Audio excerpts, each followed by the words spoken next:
নমস্কার দর্শকরা, রকমারি ব্যঞ্জনে আজ আমি এসেছি একটা চটপটে মুখরোচক স্ন্যাক্স রেসিপি নিয়ে। আজ আমি বানাচ্ছি ডিমের ডেভিল।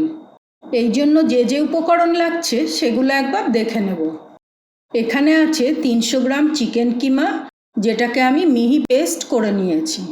আছে 3টে মাঝারি সাইজের পেঁয়াজ কুচি করা, নিয়েছি 1.5 চামচ আদা বাটা, 2 চামচ রসুন বাটা, নিয়েছি 2 চামচ ধনে গুঁড়ো, 2 চামচ লঙ্কার গুঁড়ো, আর নিয়েছি 1 চামচ জিরে গুঁড়ো, নিয়েছি 1/2 চামচ গরম মশলা গুঁড়ো, 2 চামচ কর্নফ্লাওয়ার, আছে 4টে সেদ্ধ করা হাঁসের ডিম, একটা মাঝারি সাইজের সেদ্ধ করা আলু, আর ব্যাটার বানানোর জন্য নিয়েছি 2টো ডিম, নিয়েছি 1/2 চামচ কেওড়া জল, আর আছে বিস্কুটের গুঁড়ো। এছাড়াও লাগবে নুন, হলুদ, সর্ষের তেল, সাদা তেল। তাহলে চলুন দেখে নিই এটা কিভাবে বানাবো। গ্যাসটাকে অন করে একটা প্যান বসিয়ে নিলাম। প্রথমেই আমি চিকেন কিমাটা রেডি করে নেব। প্যানে দিয়ে দিচ্ছি 4 চামচ মতো সর্ষের তেল। আমি এখানে সর্ষের তেল দিয়ে রান্নাটা করছি, আপনারা চাইলে সাদা তেলও দিতে পারেন। এবার গ্যাসের ফ্লেমটাকে বাড়িয়ে দিয়ে তেলটা গরম হওয়া অবধি অপেক্ষা করব। তেলটা গরম হয়ে গেছে, এতে দিয়ে দিচ্ছি পেঁয়াজ কুচি। এবার পেঁয়াজটাকে একটু ভাজা ভাজা করে নেব।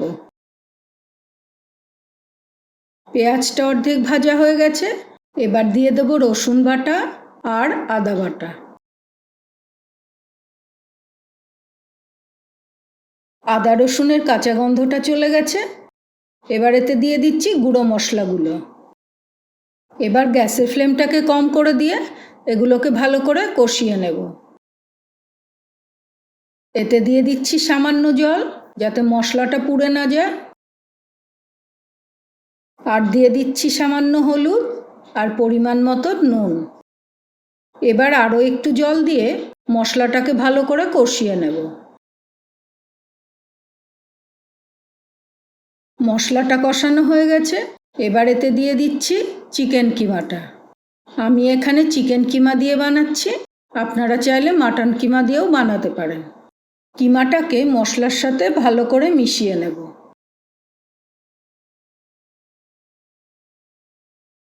এবার চিকেনটাকে নাড়াচাড়া করে ভালো করে ভাজা ভাজা করে নেব।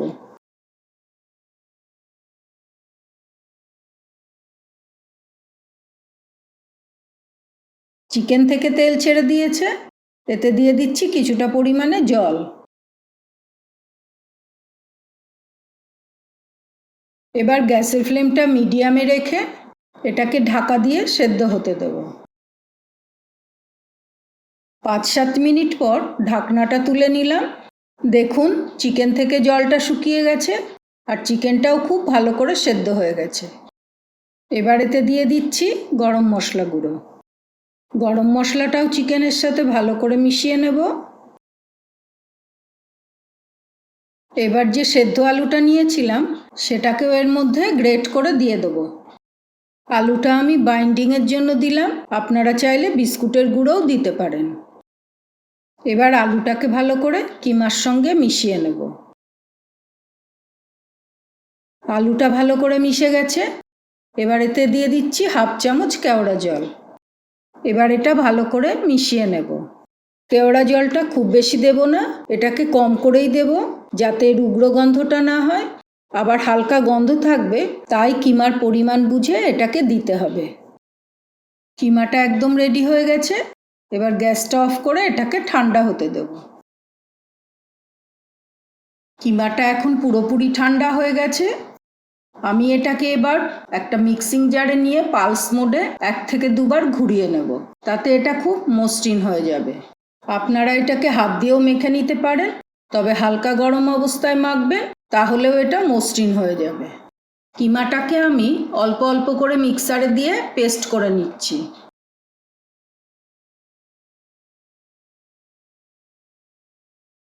দেখুন পুরো কিমাটা মসৃণ করে পেস্ট করে নিয়েছি। এটা করা অবশ্যই দরকার, না হলে কিমাটা ডিমের গায়ে ভালো করে ধরবে না।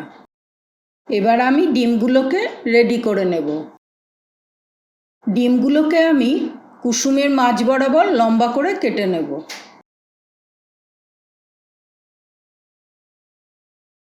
এবার এই কাটা ডিমগুলোর ওপরে আমি ছিটিয়ে দেবো একটু নুন আর একটু লঙ্কার গুঁড়ো। এবার হাতে কিছুটা পুর নিয়ে সেটাকে ডিমের শেপে করে নেব। এবার এক টুকরো ডিম নিয়ে পুরটাকে আমি চেপে চেপে এর ওপরে বসিয়ে নেব। এটার শেপটা একটা গোটা ডিমের মতনই হবে। আমি আর একটাও বানিয়ে দেখাচ্ছি।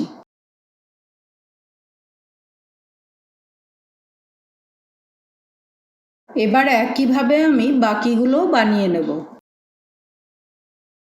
সবকটা ডিমই গড়া হয়ে গেছে। এবার আমি এর জন্য একটা ব্যাটার তৈরি করে নেব। একটা পাত্র নিয়ে এতে দিয়ে দিচ্ছি 2 চামচ কর্নফ্লাওয়ার, দিয়ে দিচ্ছি বড় 2 চামচ জল। কর্নফ্লাওয়ারটা ডিমের সঙ্গে ভালো মিশতে চায় না, তাই আমি এটাকে জলের সঙ্গে আগে মিশিয়ে নিচ্ছি। এবার ডিম দুটোকে ভেঙে এর মধ্যে দিয়ে দিচ্ছি সামান্য নুন। এবার এটাকে খুব ভালো করে ফেটিয়ে নেব। ব্যাটারটা রেডি হয়ে গেছে।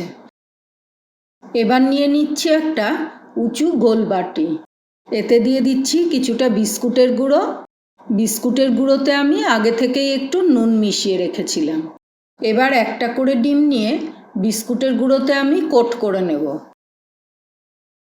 এবার আমি এটাকে এখান থেকে তুলে নিয়ে ডিমের ব্যাটারে ভালো করে ডুবিয়ে নেব। ব্যাটারটাকে ভালো করে ঝরিয়ে নিয়ে এটাকে আমি আবার বিস্কুটের গুঁড়োতে দেব। এবার আমি এতে হাত না লাগিয়ে বাটিটাকে গোল করে ঘুরিয়ে ডিমটাকে ভালো করে কোট করে নেব। এটাকে আমি ডবল কোট করব, তাই আবার ডিমের ব্যাটারে ডুবিয়ে নেব। তারপর ব্যাটার থেকে তুলে আবার বিস্কুটের গুঁড়োতে দেব। তারপর বাটিটাকে ঘুরিয়ে আরও একটা কোট করে নেব। দেখুন, এতে শেপটাও ভালো হয় আর বিস্কুটের গুঁড়োটাও সব দিকে সমানভাবে লাগে, আর বিস্কুটের গুঁড়োটাও নষ্ট হয় না। এখানে একটা জালি চামচ বা কাঁটা চামচ ইউজ করলে ব্যাটারটা ভালো করে ঝরে যায়। এবার একইভাবে আমি বাকি ডিমগুলোকেও কোট করে নেব। সবকটা ডেভিল তৈরি হয়ে গেছে, আর দেখেই বুঝতে পারছেন এগুলো কত সুন্দরভাবে কোট হয়েছে। এবার এগুলোকে ভেজে নেব। গ্যাসটা অন করে একটা কড়াই বসিয়ে নিলাম। এতে দিয়ে দিচ্ছি বেশ কিছুটা পরিমাণের সাদা তেল। গ্যাসের ফ্লেমটাকে মিডিয়ামে রেখে তেলটা গরম করে নেব। ডেভিলগুলো খুব বেশি গরম তেলে ভাজা যাবে না, তাহলে এটা বাইরে থেকে পুড়ে যাবে। তেলটা গরম হয়ে গেছে। এবার ডেভিলগুলোকে আমি একটা একটা করে তেলের মধ্যে দিয়ে দেব, আর ওপর থেকে একটু করে গরম তেল ছড়িয়ে দেব, তাতে এগুলো সমানভাবে ভাজা হবে। এটা আগেই বেশি নাড়াচাড়া করব না, একটা দিক শক্ত হলে তবেই এটা উল্টে দেব। দেখুন, এটা হয়ে গেছে। এটাকে তুলে নিচ্ছি। এবার এটাও তুলে নিচ্ছি। এইভাবেই বাকিগুলো ভেজে নেব।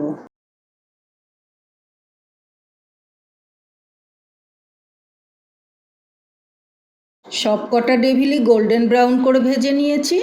এবার এগুলোকে সার্ভ করে নেব।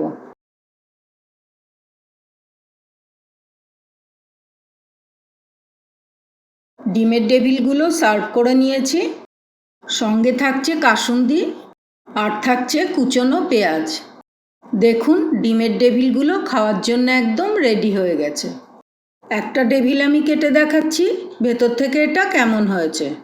দেখুন, ভেতর থেকে এটা কত সুন্দর হয়েছে, আর কোটিংটাও কত পাতলা হয়েছে। তাহলে দেখে নিলেন কত সহজেই বাড়িতেই তৈরি হয়ে গেল এই মুখরোচক ডিমের ডেভিল। এটা আপনারা বাড়িতেও যেমন বানিয়ে খেতে পারেন, তেমন কোনো পার্টি বা গেট টুগেদারে স্ন্যাক্স হিসাবে অবশ্যই বানিয়ে নিতে পারেন। এটা আপনারা আগে থেকেও বানিয়ে রেডি করে রাখতে পারেন। গেস্ট আসলে ভেজে গরম গরম সার্ভ করতে পারেন। এরকম স্ন্যাক্স বাড়িতে বানালে সবাই দোকান থেকে কেনা স্ন্যাক্সের কথা ভুলে যাবে, আর বারবার বাড়িতে বানানোরই ডিমান্ড হবে। এই সহজ ডিমের ডেভিলের রেসিপিটা যদি আপনাদের ভালো লাগে তাহলে এই ভিডিওটা লাইক করে দেবেন। আপনারা এটা বাড়িতে অবশ্যই বানিয়ে দেখবেন, আর কেমন হলো সেটা অবশ্যই কমেন্ট করে জানাবেন। ভালো লাগলে এই রেসিপির ভিডিওটা অন্যদের সাথেও শেয়ার করে দেবেন। আর এরকম আরও রেসিপি পেতে আমার চ্যানেলটা অবশ্যই সাবস্ক্রাইব করে দেবেন। পুরো ভিডিওটা দেখার জন্য ধন্যবাদ।